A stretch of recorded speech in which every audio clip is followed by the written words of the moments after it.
Em um governo onde os homens são maioria absoluta nos cargos de destaque, a primeira-dama Rosângela da Silva Janja tenta marcar posição ao lado do presidente Lula. Com frequência, ela se pronuncia sobre temas prioritários do Planalto e chegou a ser apontada pelo jornal francês Le Monde como uma espécie de vice-presidente informal. Em uma conversa de quase 2 horas com a repórter Jennifer Goulart, Janja falou sobre seus planos para ressignificar o papel da primeira-dama no Brasil e sobre a presença ou ausência das mulheres em postos de primeiro escalão no governo. A primeira-dama também revelou como enfrenta as críticas vindas de oposicionistas, de aliados do governo e especialmente das redes sociais. No mês passado, ela defendeu a criminalização de publicações de ódio, com punições também às empresas que controlam as plataformas digitais. Sei muito bem o que eu tenho sofrido, né, nesses meses de governo, né, com os ataques na rede social, com a exposição do meu corpo, com fotos falsas, com agressões, com tudo isso. Então eu fico muito feliz que são 2 mulheres que estão representando aqui a Google e o Facebook, e a gente vai cobrar de vocês. O Ao Ponto dessa segunda-feira fala sobre a entrevista de Janja ao Globo, publicada ontem, que conta, além das posições políticas da primeira-dama, detalhes da vida do casal presidencial no Palácio da Alvorada. Quem conta os detalhes e bastidores da conversa é a repórter Jennifer Goulart, da sucursal do Globo em Brasília. Na entrevista, ela ainda ouviu da primeira-dama como é enfrentar o machismo e a misoginia dentro do governo. Eu sou Carolina Moran. Eu sou o Felipe Barini. O Ao Ponto de 6 de novembro de 2023 começa agora. Vem com a gente.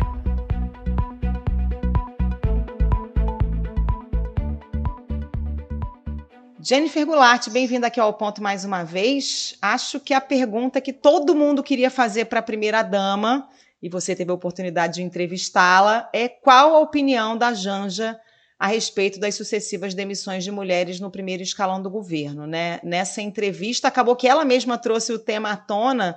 Tem um desconforto da Janja com relação a esse tema, ou o pragmatismo é maior, Jennifer? Oi, Carol. Oi, Barini. Na minha percepção, existe um desconforto da Janja, mas também um entendimento e um pragmatismo da política como ela é. Ela mesma cita o tema, né, falando de que o governo teve 2 perdas, antes mesmo de fazer perguntas sobre isso, ela cita, ela traz o assunto, ela se refere à saída da Daniela Carneiro, do Ministério do Turismo, e da Ana Moser, do Ministério do Esporte. A entrevista ocorreu poucos dias antes da Rita Serrano sair do comando da Caixa Econômica Federal, então ela citou na entrevista 2 perdas, agora temos a 3ª perda, né, de mulher ocupando postos de comando no governo. Mas a construção que ela faz é de que ela cita as 2 perdas e em seguida ela diz: Jennifer, você cobre política, sabe que é uma coisa muito difícil.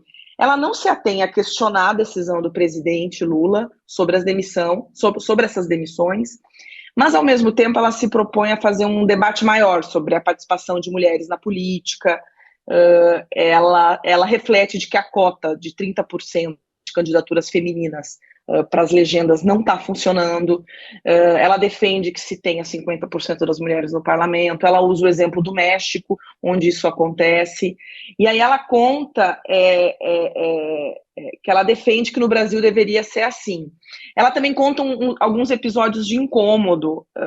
Ela volta à campanha eleitoral, em que ela conta que em muitas reuniões de coordenação de campanha, ela e a Gleisi Hoffmann, presidente do PT, eram as únicas mulheres na mesa ali de coordenação, e que teve momentos em que as 2 se recusaram a sair em fotos com os demais, para não parecer que era uma cota feminina daqueles encontros.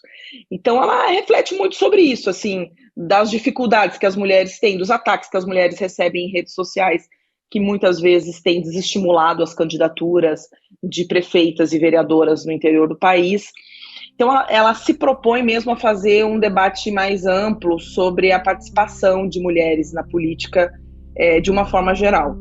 Ainda nesse tema, Jennifer, você perguntou a ela como é ser a única voz feminina próxima do presidente. Ela concorda com essa posição de que ela é realmente a única mulher nesse círculo mais íntimo do presidente que é majoritariamente masculino? Sim, Barini, ela diz mesmo, antes de eu terminar a pergunta, ela fala assim, é totalmente masculina, tem pouquíssimas mulheres no entorno do presidente, que a gente chama aqui entre setoristas que cobrem Palácio do Planalto de cozinha presidencial ali, do entorno próximo,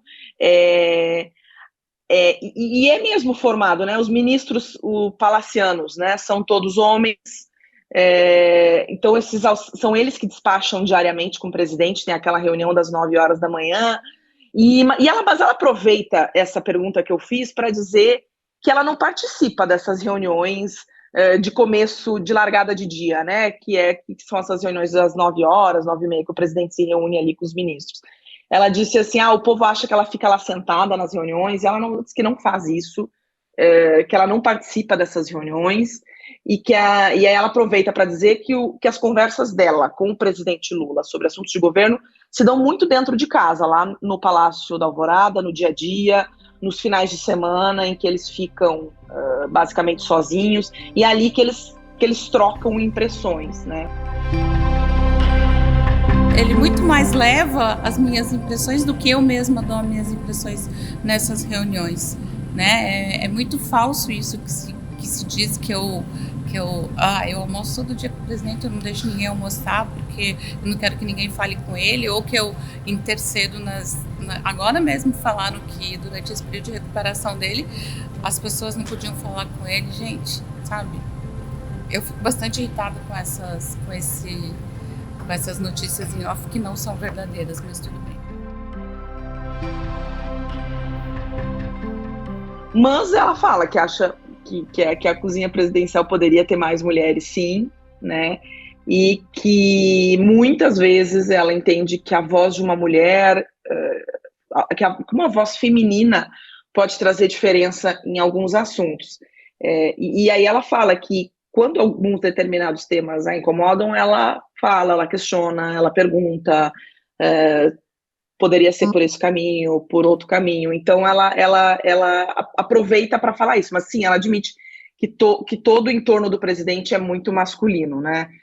Mas ela diz que sim, ela aproveita para se colocar, mas não em reuniões desse núcleo dessa cozinha presidencial, mas ela fala com o presidente em casa, né, no momento em que estão só os dois e tal, e ela defende que as mulheres, sim, precisam conversar, precisam se colocar e não ficar, até ela usa uma frase, né, não é só porque eu sou mulher do presidente que eu vou ficar falando só de marca de batom. Agora, Jennifer, apesar dela não participar dessas reuniões da cozinha, ela tem um certo protagonismo político e é criticada por isso, né? Até porque está ao lado do Lula em vários eventos, estava com ele, por exemplo, na cúpula do G20. Como é que a Janja lida com isso, com essas críticas? Carol, ela conta que o presidente sempre disse para ela que ela vai fazer o que ela achar que tem que fazer e vai estar com ele onde ela achar que tem que estar. Ela conta que ela tem o respaldo do presidente para estar ao lado dele, né? E aí ela reflete que o papel da primeira-dama sempre foi muito quadrado, né? Colocado dentro de uma caixa, em que a mulher do presidente tem uma função ali de fazer caridade, de fazer jantares, de fazer chás. E ela, no entendimento da Janja, ela que é uma socióloga, trabalhou muito tempo em Itaipu, ela disse que a vida profissional dela nunca foi essa, que ela se diz uma socióloga que não era uma socióloga de gabinete, que ia a campo, que tinha contato com comunidades indígenas, comunidades rurais. Então ela conta que ela quer trazer essa experiência, essa vivência dela para dentro do Palácio do Planalto. E hoje, né, a gente está aí com 10 meses de governo, entrando no 11º mês, ela tem a consciência de que a voz dela reverbera e de que tudo que ela fala ganha uma amplitude. Então ela quer usar isso para fazer falas sobre os temas que mais tocam ela, que mais interessam ela, que é participação de mulheres na política, falas de contra a violência contra a mulher, contra a exploração sexual de crianças e adolescentes. Então são esses temas que recebem a atenção dela, né? E que ela entende que ela pode sim reverberar ao tratar desses assuntos. nessa seara das críticas que ela recebe por esse, entre aspas, protagonismo político da primeira-dama, tem gente que até fala que não seria o papel dela, ela também é alvo de fogo amigo, né? Tem pessoas próximas que não gostam muito de vê-la tanto em destaque, né? Barini, ela não cita nomes, mas ela passa o recado dela, na minha avaliação, né? Ela cita uma violência do entorno, um machismo do entorno, que ela entende, mas não aceita. E ela cita que são coisas que estão fora do controle dela, que ela não tem muito o que fazer, mas que ela vai responder com trabalho e vai tentar não levar para o lado pessoal. Mas aí o recado está dado, vamos ver em quem vai servir o chapéu dessa fala dela. Né, primeira vez que ela cita isso, e sim, ela enfrenta algumas dificuldades nesse dia a dia, ali do Palácio do Planalto, então me parece que ela aproveita a entrevista também para pincelar isso, sem citar nome, sem expor ninguém, mas acho que ela passa uma mensagem. Ô Jennifer, as próprias regras de cerimonial, não só aqui no Brasil, né, em vários países, elas são antiquadas, muitas vezes colocando a mulher atrás da figura masculina. A Janja tenta quebrar esses padrões? Isso, ela cita momentos interessantes, Carol, na entrevista. Por exemplo, quando o presidente está descendo do avião presidencial, né, toda vez que chega a algum destino, a recomendação do cerimonial é que ela fique atrás do presidente no momento que ele desce as escadas ali do avião presidencial, e ela se coloca ao lado. E aí ela conta que ele pega na mão dela e eles descem juntos. Outro momento interessante que ela cita é que nas reuniões ministeriais, são aquelas que ficam uma mesa enorme, o presidente fica na ponta, né, do lado do vice-presidente Geraldo Alckmin, do ministro da Casa Civil, Rui Falcão, e aí ela conta que as ministras mulheres ficavam sempre na ponta mais distante da mesa, e que aí ela passou a questionar o cerimonial de que as ministras mulheres tinham que estar mais perto do presidente da República, né, no lugar que é marcado nas mesas, e ela até cita que ela fala para a ministra Cida Gonçalves, que é a ministra das Mulheres, de que ela deve ir lá cutucar o ministro homem, dizer, deixa eu sentar aí mais na frente e tal. Então ela tem também esse papel de incentivar as ministras mulheres a ocupar espaço, de questionar também questionar esse cerimonial do jeito que ele está, que foi feito há muito tempo, né? São regras que foram criadas há muitos anos, quando a gente tinha um cenário muito diferente de participação de mulheres na política. Ainda falando um pouco da relação dela com o Lula, ele é um homem de 78 anos. E como que é o trabalho dela, como que ela fala na entrevista sobre esse trabalho de companheira e de desconstrução do machismo e outros preconceitos estruturais? Não só do presidente, você falou até um pouco do entorno desse papel de colocar a mulher mais protagonista. Ela dá uns toques em todo mundo? Barini, ela disse que não é fácil, viu, esse papel, mas ela conta que quando eles fazem viagem internacional, né, tem um espaço reservado para o presidente, aí tem umas poltronas ali, e alguns ministros ficam ali com ele, e aí, claro, sentam todo mundo junto, são horas de viagem, momento mais relaxado, e que às vezes ela ouve algumas falas não muito adequadas, segundo ela, e ela dá um toque, ela diz que essa não é uma fala boa, que não é bem assim, ela diz que faz esse papel, mas ela diz que é difícil, assim, que não é fácil, né, ficar ali, né, toda hora se colocando. Agora, com o presidente Lula, que é um homem que fez 78 anos recentemente, ela diz que não pode exigir que ele tenha, né, que com toda a bagagem que ele tem, que ele vai ser um homem super desconstruído. Então ela diz que esse processo é diário, que não funciona assim com ninguém, tu pegar e, né, transformar uma pessoa, mas ela diz que faz muitas reflexões com eles em momentos em que eles estão sozinhos, em conversas e tal, que ela procura levar esse debate com ele. Ela até conta uma coisa engraçada, que antes deles morarem no Alvorada, o Lula lavava a louça, né? Mas agora no Alvorada tem quem faça tudo, então se livrou. Isso aí, ela disse que sim, quando eles moravam em São Bernardo, ela disse que eles moraram em São Bernardo e depois em São Paulo, na época da campanha. Ela disse que ela tinha uma pessoa para ajudá-la nos afazeres da casa, e que final de semana o presidente ajudava ela a lavar a louça, e que os dois, um ajudava o outro, e que era uma construção entre eles.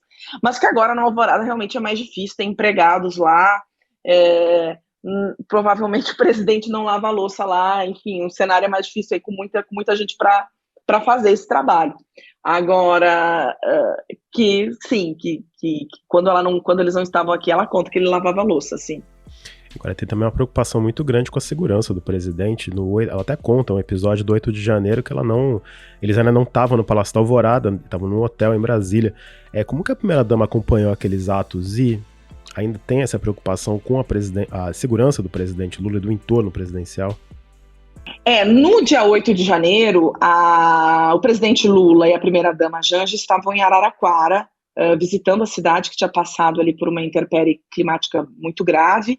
Então eles estavam na cidade, mas em Brasília eles ainda estavam hospedados em um hotel, né? E aí a primeira-dama conta que ela ficou muito preocupada com as cachorrinhas dela, a Paris e a Resistência, que estavam nesse hotel, e que ela tinha medo que o hotel fosse invadido, que fossem fazer algum mal com as cachorrinhas. Então ela liga para o hotel, ela conta isso na entrevista, ela liga para o hotel e pede que descessem com as cachorras ali do andar onde eles estavam hospedados, pelo medo do que pudesse acontecer, né? Eu liguei pro hotel e falei, saiam daí com as cachorras, desçam para um andar onde eles não possam imaginar que vocês estão. Porque se eles entram no hotel, eles vão direto ao andar que a gente estava, e eu tinha muito medo do que acontecesse com elas, né? E saíram dali com os cachorros? Sim, desceram, elas ficaram com a gente, elas desceram acho que não lembro quem foi que ficou com elas. Se foi o Moacir ou o Leandro. Foi o Moacir, né, que ficou com elas no andar para baixo, assim. Não saia daí, fique aí. Agora sim, a segurança do presidente Lula, que foi tema de muitas matérias durante a campanha, né, que a gente teve uma campanha muito tensa nesse sentido, e o presidente tinha um staff de segurança muito grande ali, feito pela Polícia Federal. Ela disse que sim, passou.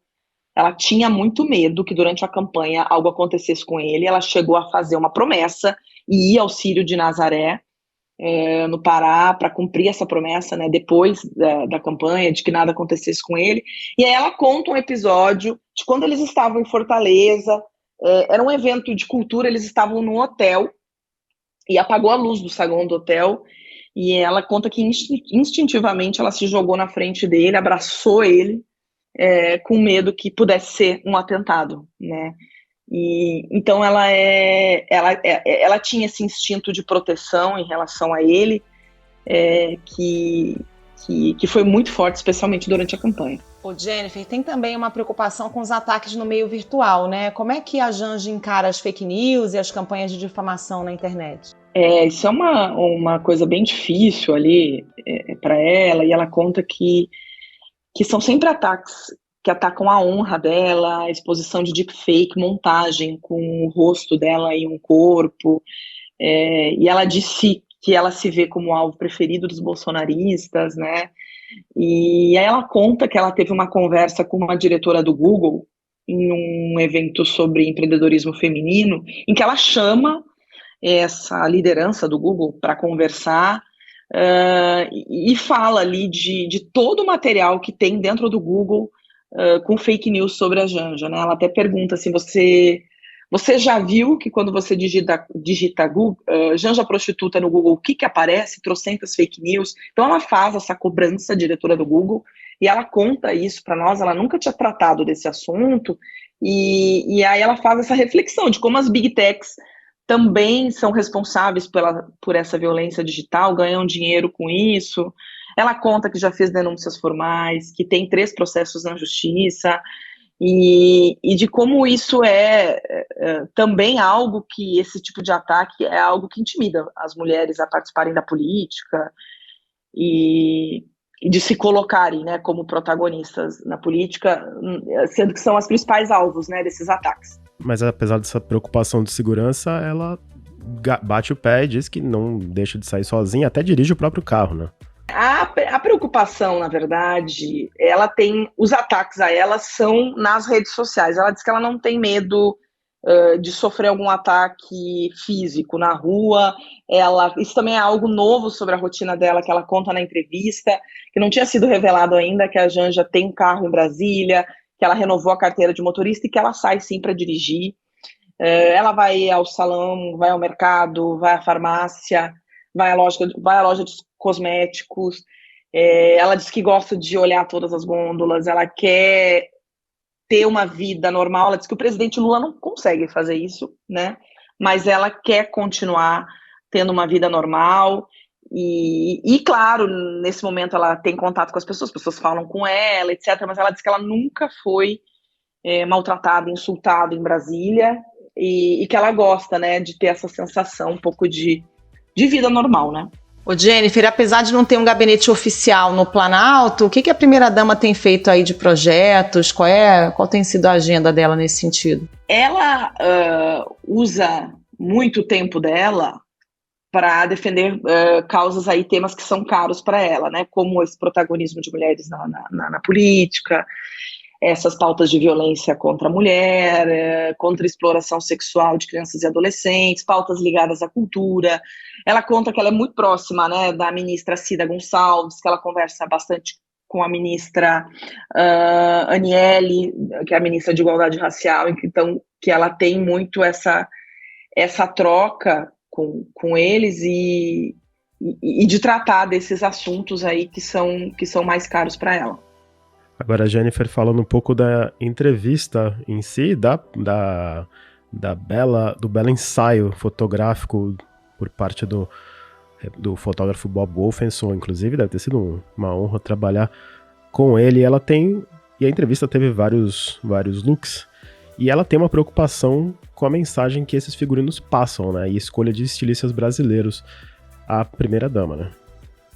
Ela tem, sim. A Janja quer passar uma mensagem com o figurino que ela usa, com os estilistas que ela escolhe para usar, os looks que foram usados no ensaio de moda para a revista ela que escolheu. E aí ela reflete um pouco, né, sobre a roupa que ela usa vira notícia, vira assunto.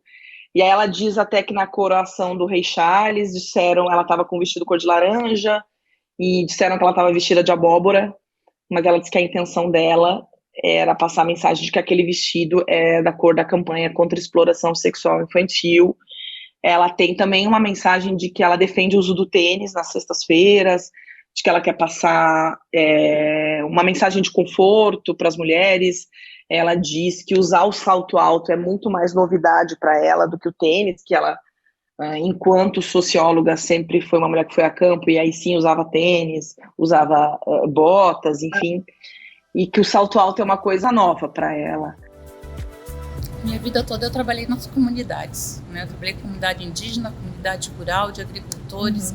Então, como é que eu vou de salto? Como é que eu ia? Não, tênis sempre fez parte da minha vida. Ou era tênis ou era uma bota de campo, né? Eu trabalhava numa hidrelétrica, aquela bota pesadona, com ferro na ponta, que era um equipamento de segurança. Não podia entrar no canteiro de obra sem aquilo.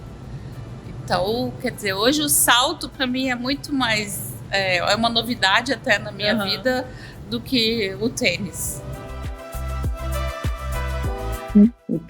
Então, sim, ela quer passar uma mensagem e ela tem construído isso ao longo desses primeiros meses como primeira-dama, incentivando a moda nacional, né? Isso foi um pedido da Janja para a nossa equipe de usar apenas looks de estilistas nacionais, assim como acessórios também produzidos nacionalmente, porque ela quer dar visibilidade para esses profissionais. Ô Jennifer, a entrevista foi feita no Palácio da Alvorada. Como é que é para a Janja, que é uma mulher que sempre trabalhou, que não vem de família rica, viver num palácio? Qual é a relação dela com esse espaço e com esse aparato todo? Ela diz assim que é um privilégio estar ali, né, que tudo que eles passaram, que eles sofreram muito. Ela fala, né, uma virada na vida do presidente Lula, né? E aí ela diz que é claro que o Palácio da Alvorada não é um lugar íntimo, né, pessoal. Ela diz que as coisas que estão lá não são dela, né, mas que ela está aprendendo a conviver com isso. Ela conta que tem algumas coisas que ela ainda faz. Por exemplo, ela decide as roupas dela e do presidente que vão para a lavanderia, o que precisa lavar ou não. Ela diz que infelizmente não consegue cozinhar, que é algo que ela gosta, que ela fazia em São Paulo, em São Bernardo. O Palácio da Alvorada tem uma cozinha industrial, né? E aí na parte residencial privada eles têm uma copa um pouco menor, que tem um fogão por indução, e ali ela diz que não consegue cozinhar, mas é ela que decide o cardápio da semana, cardápio do final de semana, ela procura receitas, manda ali, né, para os profissionais que cuidam disso, e ela tem uma preocupação com a alimentação dela, com a alimentação do presidente, para ser saudável, né, não ter coisa muito calórica durante a semana. Tem uma horta no Palácio da Alvorada também. Então, mesmo com a rotina ali, ela não deixa de ter esses cuidados. Ainda nesse campo da rotina, ela contou também um pouco do dia a dia com o presidente, né? E aquelas coisas, pequenas coisas que eles não abrem mão de jeito nenhum em casa. Ela disse que os finais de semana entre ela e o presidente são só os dois, né? Que eles gostam de ouvir música na caixinha de som, gostam de ouvir samba, MPB, que recentemente fizeram um domingo que só ouviram música caipira, que ouviram Almir Sater, e ela disse que eles têm também outro ritual, que ela contou, é que toda segunda-feira eles ouvem filme de bang bang, de faroeste, que não tem problema se o filme for repetido, que isso é algo da rotina deles pré-presidência da República, que eles trouxeram e que eles mantêm, né, como casal que eles conseguem manter aqui nessa rotina presidencial aqui em Brasília.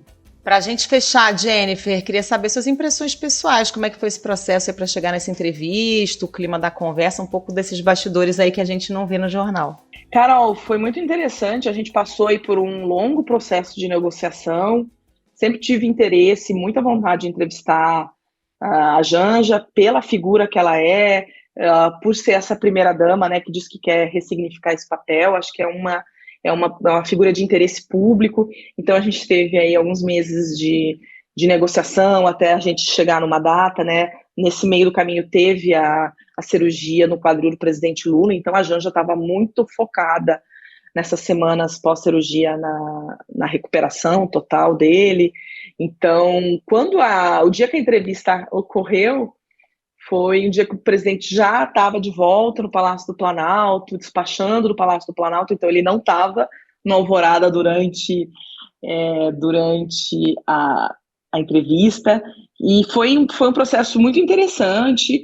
A entrevista ocorreu pela manhã, quase 2 horas de conversa, e o ensaio de moda foi à tarde, e a Janja me pareceu muito à vontade, nos recebeu muito bem, foi muito gentil com todos nós, com toda a equipe, e não se negou a responder nenhuma pergunta, trouxe uma série de elementos novos, porque é importante a gente entender também que a Janja não dá entrevistas, né?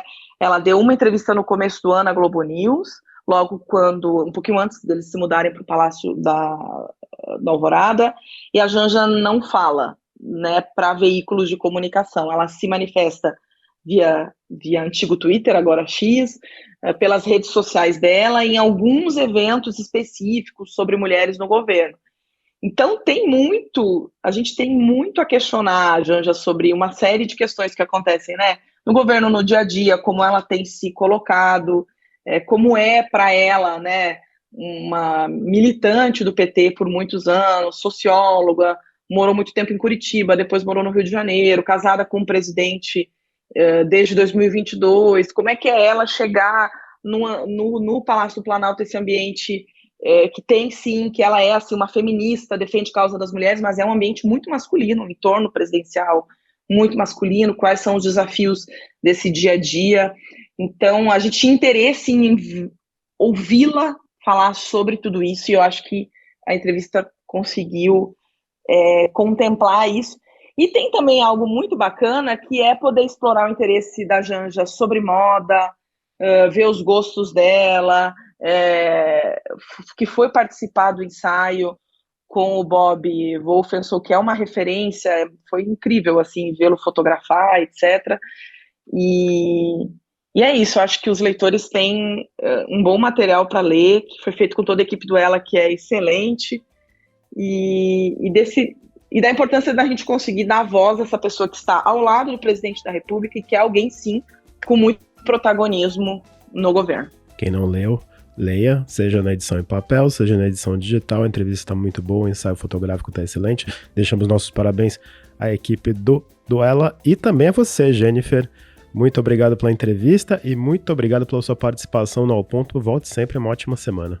Obrigada, Carol. Obrigada, Barini. É uma honra estar aqui sempre. Obrigada, Jennifer. Até a próxima.